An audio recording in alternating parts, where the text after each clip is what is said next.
终于来到我们野蒙字课程的最后一课了。在前面的影片中，跟大家介绍了各种字的写法还有变化。接下来我们需要的就是大量练习，这也是我们能够把字写好的关键秘诀。关于日常的书写练习，我会建议你可以考虑到文具店里面买像这样的方格活页纸。我建议你买稍微好一点的，纸质厚一些的，因为我们用水性的柔绘笔在上面做练习，如果纸太薄，它很可能会透到背面去，这样子你就只能在单面书写，不能双面练习了，比较可惜。如果你不想用活页纸，也可以买方格本，这个是我比较推荐的啊。这个是 MUJI 的本子，在 MUJI 的店里面都可以买到。这个小小本的呢，大概是护照大小，它是 A6 的啊。你也可以选择稍微大一点，这个是 A5 尺寸，它们都很便宜，可是呢，纸质非常的好，我个人认为很值得拥有，可以直接入手。另外，在 MUJI 也有另外一种版本，它的封面它直接就是格子的牛皮纸色，它里面呢也是这样子的格子。它跟这个深棕色封面的有什么不一样呢？就是它的装订方法不同。这种牛皮纸封面的，它是用订书针所固定。那这一种深棕色表面的呢，我们可以翻到最中间，它是线装的哈。我个人比较喜欢线装的哦，那种感觉不一样，我觉得比较舒服啊，所以我是比较推荐这一个。那当然，这种牛皮纸封面的也是 OK 的哦。另外，如果你想要书写完整的作品，建议你可以到书店去找找可爱的信纸。在我手中就是一个例子哦，这个是我拥有很久的哦。那像它这种打开以后，它里面所有的纸它都是活页的哈，每一张的图案都不一样，就很可爱。我们可以在这种纸上面书写文字。这些信纸呢，通常造型都会非常的可爱哈。那问题是，通常它不会有格子。那当然有一些它会有一些横条，我们直接在上面书写就可以了。但是像这样子空白的话，我给大家建议一个小方法。我们要准备的就是一个常用的方格纸，那我们可以垫在这个信纸底下哈。然后我们用回纹针把它稍微固定。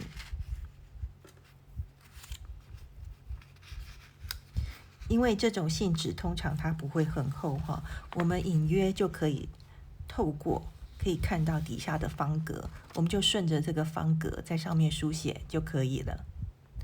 当然，有一些纸它的纸质比较厚，那没有办法，我们可能就要借助尺跟铅笔来打打草稿了。接下来我就为大家实际的演示一次平常我自己在做完整作品创作的一个过程。首先我们要选择的就是书写的内容，书写的内容材料非常的多，你在网上都可以搜索一些语录、金句或者是诗词都可以书写。我今天所选择的呢是花砖日历哈，那这个刚好就是今天的日期是7月28日，也算是做一个记录吧。我就来写旁边的这几个字。虽然已经有方格纸垫在底下，我肉眼上是可以看得出它的格线的，但因为我的视力比较不好，我还是会借助铅笔帮助哈，稍微先打一下格线。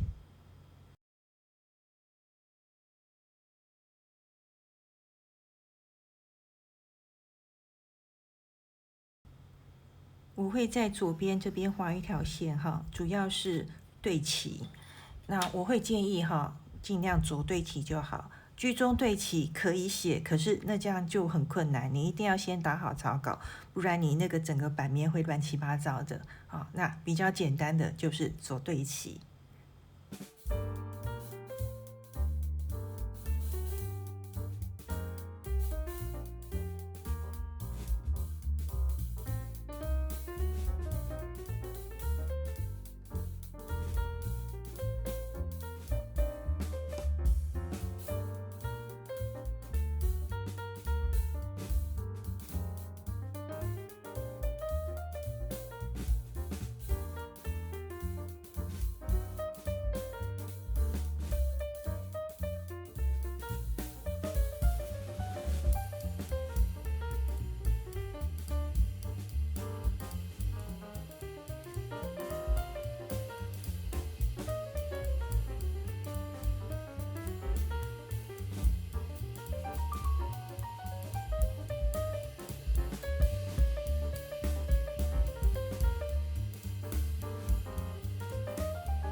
写好之后，再用橡皮擦把我们的线条擦掉就可以咯。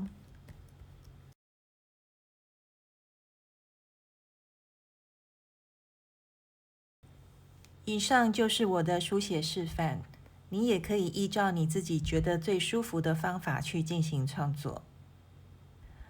关于我的野蒙字书写影片，我制作了一个播放清单，我会放在这个影片的说明栏里面。我也会在日后进行不定期的更新，如果你有兴趣，都可以进去参考。因为都是不同时期所录制的，所以我每一个字的写法可能都会有些许不同的变化。这个也就是野蒙字它的特别之处，它是会不断的进行进化、优化的。以上就是我的中文野蒙字课程。如果你有任何问题，欢迎在各个影片下面留言。如果我看到了，就会尽量回答。OK，我们在其他的课程里再见喽，拜拜。